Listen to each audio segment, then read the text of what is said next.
ମହାନଦୀ ଓ ଶାଖା ତେଲ ନଦୀର କୂଳ ଖାଉଥିବାରୁ ନଦୀକୂଳିଆ ଗାଁ ଲୋକେ ବିପଦରେ। ନଦୀ କୂଳ ଲଙ୍ଘି ଗାଁ ନିକଟକୁ ମାଡ଼ି ଆସୁଥିବାରୁ ବୌଦ୍ଧ ଜିଲ୍ଲାର 100ରୁ ଉର୍ଦ୍ଧ୍ୱ ରାଜସ୍ୱ ଗ୍ରାମର ବାସିନ୍ଦା ଏବେ ଚିନ୍ତାରେ। ସ୍ଥାୟୀ ପଥରବନ୍ଧ ନିର୍ମାଣ କରାଯାଉନଥିବାରୁ ପ୍ରତିବର୍ଷ ବନ୍ୟାରେ ମହାନଦୀ କୂଳ ଖାଇ ଗାଁଗୁଡ଼ିକ ନିଶ୍ଚିହ୍ନ ହେବା ସାଙ୍ଗକୁ ବହୁ ଜମିବାଡ଼ି ନଦୀରେ ମିଶିବାକୁ ବସିଲାଣି। ଏହାପରେ ବି ଚେତା ପଶୁନି ଜଳସମ୍ପଦ ବିଭାଗର। ବର୍ଷା ଆସିଲେ ନଦୀକୂଳିଆ ଗ୍ରାମବାସୀଙ୍କ ବଢୁଛି ଚିନ୍ତା, କୂଳ ଲଙ୍ଘୁଛି ମହାନଦୀ। ବର୍ଷା ଆସିଲେ ଗାଁରେ ପଶୁଛି ପାଣି, ବଡ଼ ନଦୀରେ ମିଶିଲାଣି ବହୁ ଚାଷ ଜମି।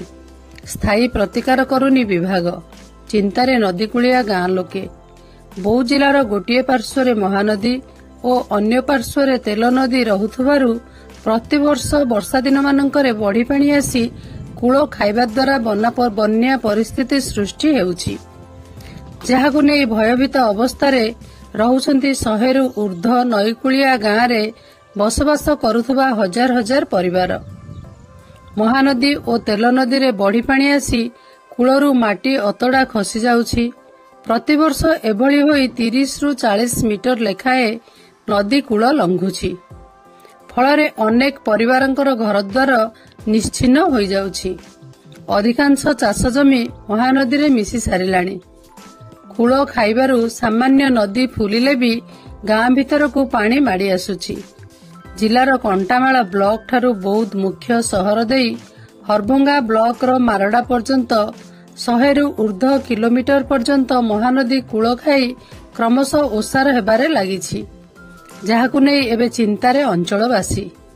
ନଦୀ ନାଳର କୂଳ ଖାଇବା ସହ ବନ୍ୟା ଦାଉରୁ ରକ୍ଷା କରିବା ପାଇଁ ସରକାର ବିଭିନ୍ନ ଯୋଜନାରେ ବହୁ ପ୍ରକଳ୍ପ ହାତକୁ ନେଇ କୋଟି କୋଟି ଟଙ୍କା ଖର୍ଚ୍ଚ କରୁଛନ୍ତି। ହେଲେ ଏହାର ସ୍ଥାୟୀ ପ୍ରତିକାର ପାଇଁ ଜଳସମ୍ପଦ ବିଭାଗ କୌଣସି ପଦକ୍ଷେପ ନେଉନଥିବା ବେଳେ କାଁ ଭାଁ କିଛି ସ୍ଥାନରେ ମହାନଦୀ କୂଳରେ ପଥର ବନ୍ଧ, ପ୍ରୋଟେକ୍ସନ ୱାଲ୍ କାମ କରାଯାଉଥିଲେ ସୁଦ୍ଧା ବିଭାଗୀୟ କର୍ମଚାରୀଙ୍କର ଅବହେଳା ଯୋଗୁଁ ତାହା ଏବେ ନଦୀରେ ବିଲୀନ ହେଲାଣି, ଯାହାଫଳରେ ଖୁବ୍ ଶୀଘ୍ର ଭାଙ୍ଗିଥିବା ପଥର ଓ ନୂତନ ପଥରବନ୍ଧ ନିର୍ମାଣ ପାଇଁ ଅଞ୍ଚଳବାସୀ ଦାବି କରିଛନ୍ତି। ଏବେ ବର୍ଷା ଦିନ ଆଗମନ ହେତୁ ମହାନଦୀ ଓ ତେଲ ନଦୀରେ ବନ୍ୟା ଆସିବା ସହ ବଢ଼ିବ ନଦୀକୂଳିଆ ବାସୀଙ୍କର ଦୁଃଖ।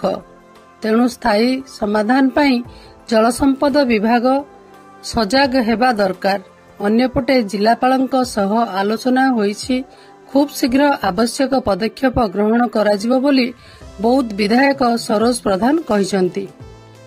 ଜିଲ୍ଲା ଜଳସମ୍ପଦ ବିଭାଗ ଏଥିପ୍ରତି ଦୃଷ୍ଟି ନ ଦେବାରୁ ମହାନଦୀ ପ୍ରତିବର୍ଷ କୂଳ ଲଙ୍ଘି ଅନେକ ଗାଁ, ଅନେକ ଲୋକଙ୍କ ଜମି, ଘରଦ୍ୱାର ନଦୀରେ ମିଶି ଯାଉଛି।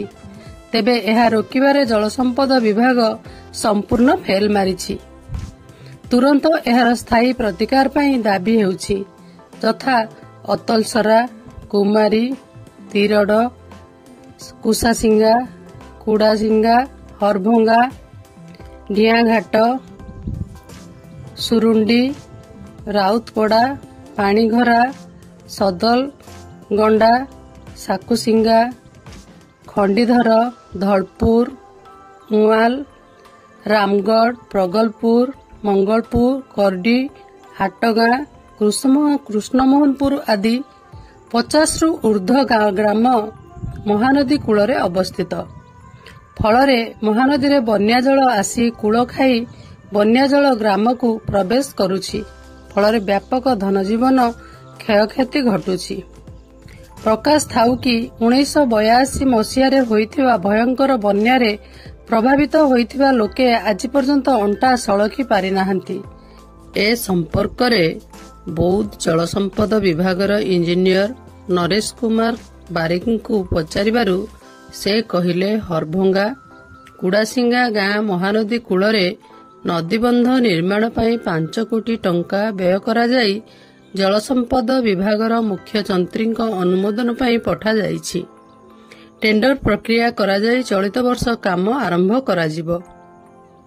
ବୌଦ୍ଧରୁ ବୈଦ୍ୟନାଥ ସାମଲଙ୍କ ସହିତ ହରଭଙ୍ଗାରୁ ଚିତ୍ତରଞ୍ଜନ ସିଂଙ୍କ ରିପୋର୍ଟ, ମୋ ଜିଲ୍ଲା ଖବର।